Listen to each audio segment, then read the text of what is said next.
da unidade, né? A gente está aqui na grupo, né? Curso da unidade. Bom dia, boa tarde, boa noite. Iniciamos a nossa web na UC de Sistemas de Motores e Transmissão e o conteúdo de hoje será Sistemas de Transmissão. Então vamos lá.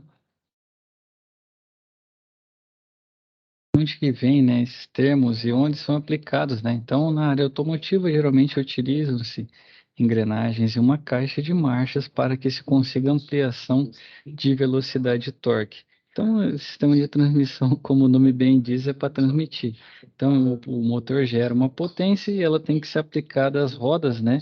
Pois são elas que entram em contato com o solo e geram movimento. Então, para ocorrer essa transmissão, vai ter esse sistema aqui que estaremos estudando hoje, né? Então, amplia a velocidade de torque. A engrenagem, né, ligada ao eixo do motor é chamada de engrenagem motora.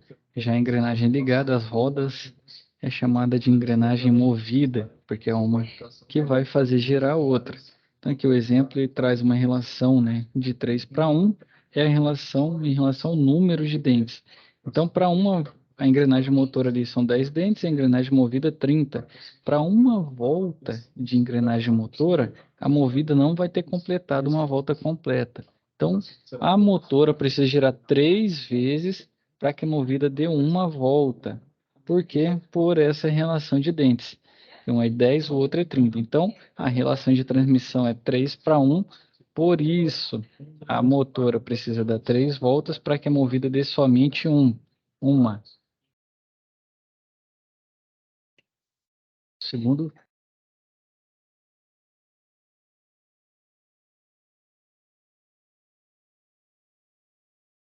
Então, dessa forma, né, a relação de transmissão é definida pela divisão entre o número de dentes da engrenagem movida pelo número de dentes da engrenagem. Aqui tem a fórmula, né? Relação de transmissão é movida sobre a motora, por isso que a relação fica 3 para 1, né? 30 dividido por 10. Um sistema de transmissão do veículo engloba todos os componentes que são responsáveis por fazer a potência e torque do motor chegarem até as rodas, que é o que interessa de fato, né? Tanto é que os mais entusiastas aí, quem está dentro do mercado, quem já trabalha na área, acho que praticamente todo mundo que está aqui já ouviu falar que tem a potência do motor e a potência que chega às rodas, né? Que tem uma perca depende do sistema de tração, se é dianteira, se é traseira, se é integral, mas tem uma perda. Então, quando o carro é especificado lá na ficha técnica, vem a potência do motor, o que não se traduz efetivamente na potência que o carro tem efetivamente, porque tem as perdas e o que chega na roda geralmente depende da transmissão, é 15% menos, 20% menos e assim vai. Então, né, isto pode ser feito de várias maneiras, seja utilizando as rodas dianteiras, traseiras ou eventualmente todas as rodas, né? Além disso, o conjunto motor-transmissão pode ser traseiro ou dianteiro e dessa forma, né, inúmeras possibilidades de layouts que serão expostos, né, durante a SUC. Então, primeiramente, os motores podem estar dispostos, né, no cofre do motor de duas formas: motor longitudinal, né, disposição mais antiga. Atualmente não se encontram muitos automóveis nessa configuração, sendo geralmente utilizado para motores com maior número de cilindros. Em suma, em um motor longitudinal, o eixo do virabrequim aponta para a frente do veículo, né? Então, o motor longitudinal, você tem capôs, você precisa o cofre seja mais comprido, né? Seria de fato. Então, você tem uns capôs maiores, né? Antigamente, os carros tinham capô bem comprido, justamente porque os motores eram longitudinais. E aí você alongava muito, né, esse espaço do cofre e acabava que nas laterais, né, do espaço do motor ainda sobrava muito espaço, porque não precisava de tanto espaço. E o que o pessoal da engenharia fez? Quanto menor o carro, mais leve, você tem menor gasto de material. e você vai acomodando de melhor forma dentro do cofre, né? E aí vem o motor transversal, né, que é a configuração mais utilizada nos carros de passeio atualmente. Nessa disposição, o eixo do virabrequim aponta para a lateral do veículo. Os motores transversais começaram a ganhar popularidade pelo fato da acomodação dos componentes do motor ocupar um menor espaço. Justamente, hoje em dia tem carro aí que você trocar vou falar por experiência própria, né, o meu, para trocar uma lâmpada do farol, você tem que praticamente desmontar o fato, tem que sacar o farol fora do carro, né? Antigamente você ia lá, girava a tampa, trocava a lâmpada facilmente. Hoje em dia, como os cofres são mais apertados, né? Tem essas dificuldades. O meu mesmo tem que sacar o farol fora para trocar uma lâmpada. Então, quando queima, é uma tristeza, né?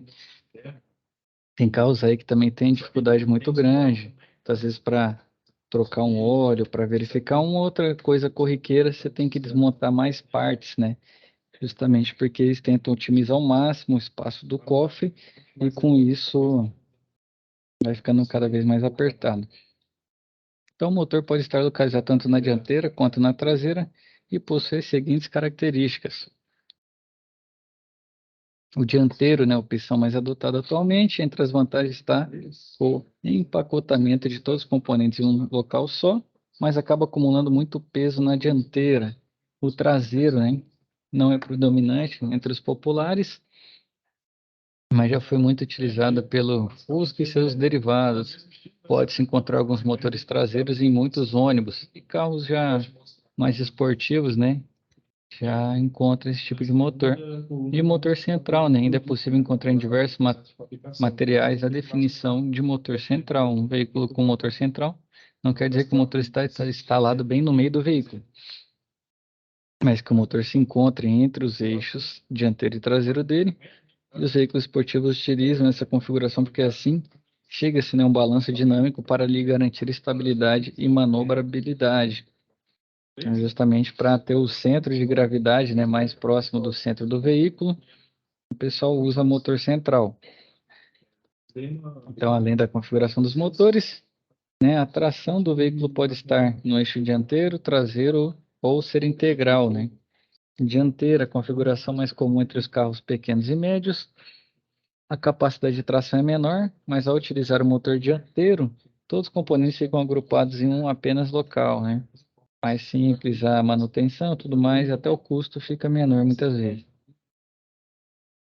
Tem a tração traseira, né, como em veículos com apelo esportivo ou caminhonetes de médio e grande porte. A capacidade de tração de um veículo com tração traseira é superior à dianteira. E tem a tração integral, né, tração nas quatro rodas. Essa configuração é comum em veículos para uso fora de estrada, pois garante que todas as rodas tracionem, independente das condições do terreno. A capacidade de tração é a maior de todas e é encontrada em alguns veículos esportivos também, né? Então a gente está tendo muito esse apelo da tração integral e tem a tração já parcial, né?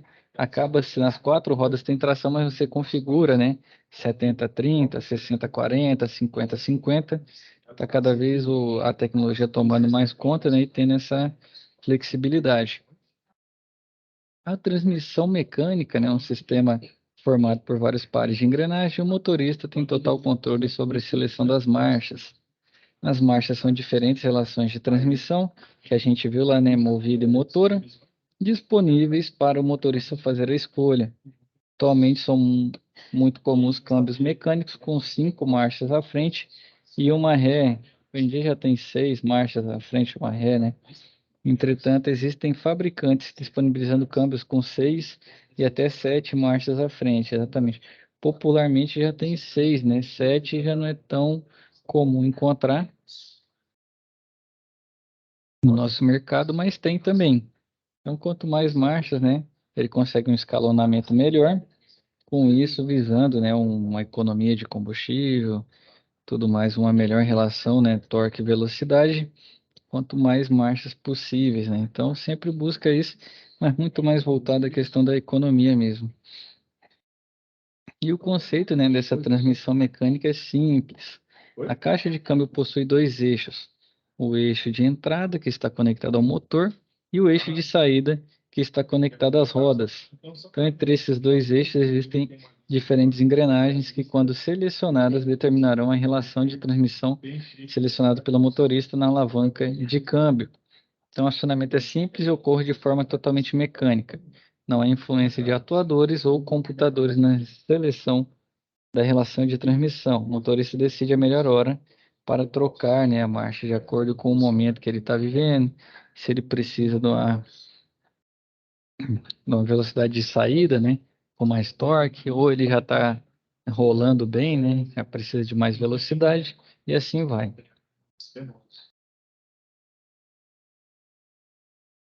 O sistema de transmissão de um veículo é composto por inúmeros componentes, sendo eles: tem embreagem, né, que ela é responsável por desconectar o motor da transmissão para efetuar a troca de marchas.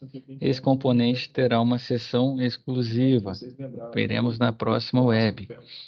Temos a caixa de marchas, elemento que comporta todas as engrenagens e seletores de marcha. Temos eixos de transmissão, né? São os responsáveis por conectar a caixa de marchas, né? As rodas. Esse componente terá uma seção exclusiva também nas próximas webaulas. E o diferencial, que é o componente responsável por permitir que as rodas, né, de um mesmo eixo girem em velocidades diferentes. Aproximadamente 0,001. Então, a alavanca de câmbio ou trambulador, né? Não ou. Então, alavanca de câmbio e trambulador. Então, o primeiro componente a ser discutido é aquele que diretamente é acionado pelo motorista, que é a alavanca de câmbio. Então, disse, né, que nos câmbios mecânicos a alavanca é do tipo H, pois cada marcha tem uma posição única e o caminho entre as marchas forma um desenho de um H. Então, seria um H, depende do número de marcha, né? Vai ser um H com um H do lado e assim vai. Mas é basicamente o desenho, né, do movimento. A alavanca do câmbio, né, por sua vez, está conectada ao trambulador, que é o componente que transforma o movimento da alavanca de câmbio nos movimentos corretos, né, dos seletores de marcha dentro da caixa de câmbio. Então, você faz a manobra ali na alavanca, o trambulador, né, conforme diz aqui, transforma esse movimento, né, no movimento correto do seletor de marcha dentro dessa caixa de câmbio. Então, eles trabalham em conjunto. Então, você faz a seleção, ele transforma esse movimento, né, de acordo com os seletores, tudo isso dentro da caixa de câmbio. E quem que é ela, né? A caixa de câmbio manual tem funcionamento simples. Basicamente, há dois eixos, né, com diversos pares engrenados. É o eixo de entrada e eixo de saída. Um, entrada do motor e o outro, saída para as rodas, né? A seleção entre eles indica a relação de transmissão disponível. O eixo primário, né, está conectado à embreagem e, de certa forma, ao motor. Isso quer dizer que se o eixo primário contém as engrenagens motoras que transmitem, né, esse torque e potência do motor de combustão interna ao eixo secundário. Então, no eixo primário, as engrenagens estão todas fixas e diretamente usinadas no próprio eixo. Então, é feito de forma inteiriça. Então, no eixo secundário, né, a gente possui as engrenagens movidas, primário motora, secundário movidas, né, as quais não estão fixas no eixo. No caso de nenhuma marcha estar engatada, não há acoplamento entre o eixo primário e o secundário. Isso significa que o eixo secundário não recebe nenhum movimento do eixo primário. Logo, né, o veículo está em ponto morto. E, consequentemente, as rodas podem girar livremente sem tração. Já quando o condutor, né, seleciona uma marcha lá na alavanca, a engrenagem correspondente se acopla ao eixo secundário e o torque, potência e movimento do eixo primário pode ser levado até as rodas, que é o secundário que transmite diretamente as rodas. Então, as engrenagens, né, travam-se no eixo por meio de seletores que recebem, né, o movimento do trambulador indicando a marcha desejada pelo motorista. Então, aqui, ó, vai ter o conjunto de garfos, varões e demais componentes, né, nessa imagem aí, que são responsáveis pelo engate das marchas. Isso aí no presencial vai ficar mais claro ainda, mas aqui você já tem a noção para chegar no momento presencial sem confundir, já saber mais ou menos como funciona, né? Saber bem já o que está vendo, o que está trabalhando, para desenvolver a atividade de forma mais tranquila. E a lubrificação dessa caixa de câmbio. Então, assim como nos motores, o sistema de lubrificação também possui as funções de limpeza, manter a temperatura adequada e evitar a corrosão. Então, sem lubrificação, você já tem um problema de temperatura que pode mudar a estrutura, né, dos materiais utilizados, corrosão também que interfere, né, na dureza do material, nas propriedades físicas dele e podendo chegar até a fratura, né, quebra, e a limpeza também que as impurezas podem justamente causar, né, maior atrito e tudo mais e levar à quebra, fratura também. Então, a lubrificação é de extrema importância. Então, entretanto, né, o sistema de lubrificação de uma caixa de marchas manual é mais simples do que de um motor completo, já que o número de componentes é reduzido. Em uma transmissão, o óleo fica confinado dentro da caixa de marchas e, por esse motivo, o período de troca é geralmente mais longo do que quando comparado aos motores. As caixas de câmbio manuais também contam, né, com um parafuso para o dreno do óleo, né, o bujão. Assim, se pode retirar o óleo usado e colocar um óleo lubrificante novo. As especificações dos óleos lubrificantes para transmissões seguem as mesmas classificações apresentadas anteriormente, né? Evidentemente, as características dos óleos, né, para a caixa serão diferentes dos lubrificantes para motores. E cada montador deve definir qual óleo é o mais indicado para seu projeto. Os calços, né? Então, geralmente a caixa de câmbio está rigidamente fixada ao bloco do motor por meio de uma superfície de fixação. No entanto, somente esse suporte não é suficiente. Então, faz-se necessário que a caixa de marchas fique fixada, né, junto ao chassi, quase que não sai, junto ao chassi ou carroceria, pois assim se evitam vibrações excessivas e torções indesejadas nos componentes de transmissão. Vou ler de novo isso aqui porque tive um probleminha aí na dicção, mas acontece, né? Vamos lá, agora vai. Faz-se necessário que a caixa de marchas fique fixada junto ao chassi ou carroceria, pois assim se evitam vibrações excessivas e torções indesejadas nos componentes de transmissão. Então, assim como nos motores, utilizam-se calços de borracha, né, conhecidos como coxins, para fixar, né, a caixa ao chassi, evitando assim que os condutores percebam vibrações e ruídos desconfortáveis, além de proteger a carroceria de esforços e excitações indesejadas. Então aqui, ó, se está vibrando muito, você já tem um ponto, né? Caso chegue no momento presencial, tenha que verificar algo que tenha, por exemplo, vibração, um ruído estranho, é um ponto a ser verificado na manutenção. Pontos de fixação e apoio justamente para evitar ruído e vibração. O diferencial, né, o componente que divide a potência, torque e rotação do eixo secundário da caixa de marchas entre as duas rodas de um mesmo eixo. Em verdade, o diferencial possui três funções básicas. A primeira delas é entregar a potência proveniente do conjunto motor e caixa, né, até as rodas. Segunda é fornecer mais relação de transmissão final do veículo, também chamada de redução final. E terceira é permitir que as rodas de um mesmo eixo girem em velocidades diferentes. Então, todo eixo que transmite tração precisa de um diferencial. Ao fazer uma curva, as rodas externas precisam percorrer uma distância maior do que as internas. E aí o desenho demonstrando isso, né? Quando está em linha reta, as duas rodas percorrem a mesma distância, a mesma velocidade. Quando está numa curva, né? A roda interna tem uma distância menor do que a roda externa, né? Então, graças ao diferencial, elas podem rodar com velocidades diferentes. Então, se o veículo possui motor e tração no mesmo eixo, geralmente o diferencial está acoplado à caixa de marchas. É o caso dos veículos com motor e tração dianteira. Então, entretanto, né, quando o motor e a tração não se encontram no mesmo eixo, o diferencial encontra-se separado do conjunto de transmissão. Então, aqui, ó, tração e motor dianteiro, o diferencial está junto, conforme está aqui, ó. Tá o azulzinho aqui, a transmissão em vermelho e o motor em verde.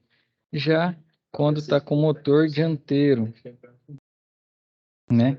E a tração traseira, então aqui, ó, você tem a árvore de transmissão, levando até o diferencial para o eixo traseiro. Então, os diferenciais possuem os seguintes componentes. Tem o pinhão, que é a engrenagem motora do diferencial. Isso aqui é outra classificação comum em alguns mercados, em outros usam de forma diferente, mas pinhão, ele está sempre associado a uma coroa, porque o pinhão vai ser o menor, né? E a coroa vai ser o maior. Geralmente é nessa relação. Então aqui, ó, no caso do diferencial, conforme a nossa explicação, o pinhão é a engrenagem motora do diferencial. O eixo do pinhão está conectado à caixa de marchas e impele um movimento ao diferencial. E a coroa, né, é a engrenagem movida do diferencial. O movimento imposto pelo pinhão é recebido pela coroa e transfere para o satélite, né? Os satélites, né, giram com a coroa e permitem que as engrenagens planetárias de cada eixo girem em velocidades diferentes. E essas engrenagens planetárias, né, existem duas, uma para cada lado da roda.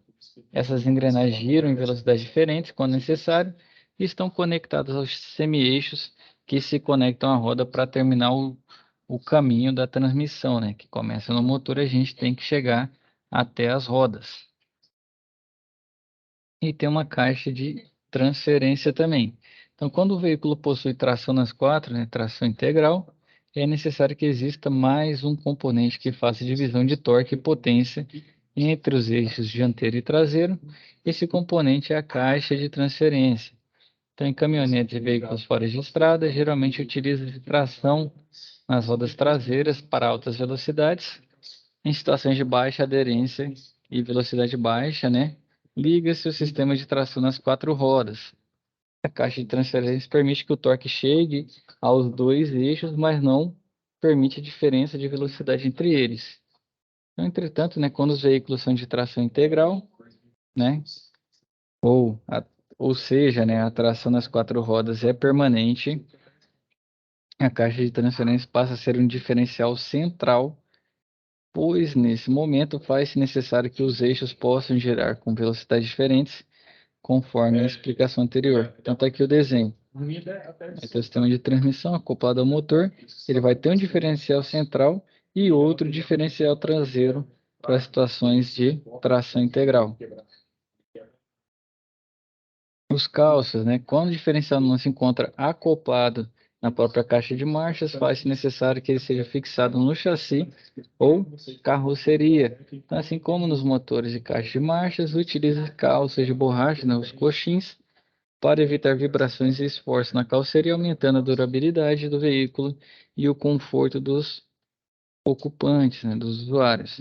E a lubrificação, né? Os diferenciais são formados por engrenagens e componentes com movimento relativo entre si, com o objetivo de permitir que as rodas de um mesmo eixo girem com velocidades diferentes.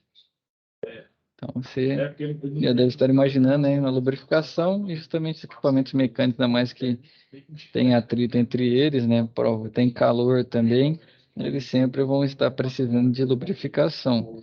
Então, as peças de um diferencial também recebem, né, essa lubrificação quando elas estão acopladas na caixa de marchas. Aproveita o mesmo óleo para diminuir o atrito entre suas peças. Já quando está fora da caixa, né, como é no caso dos veículos com motor dianteiro e tração traseira, o diferencial recebe óleo lubrificante próprio. Neste caso, o óleo também serve como meio para retirada de calor e manter a temperatura dentro dos padrões projetados pela fábrica. As especificações desse lubrificante seguem os mesmos padrões já discutidos anteriormente e cabe a você seguir as recomendações do fabricante do veículo. Certo, pessoal? Então, seguindo no nosso escalada do conhecimento aí, peço que assistam a próxima web que vai falar sobre embreagens. Então, mantenha-se estudando aí, né? Bons estudos, fiquem com Deus e até a nossa próxima web aula. Questão 3.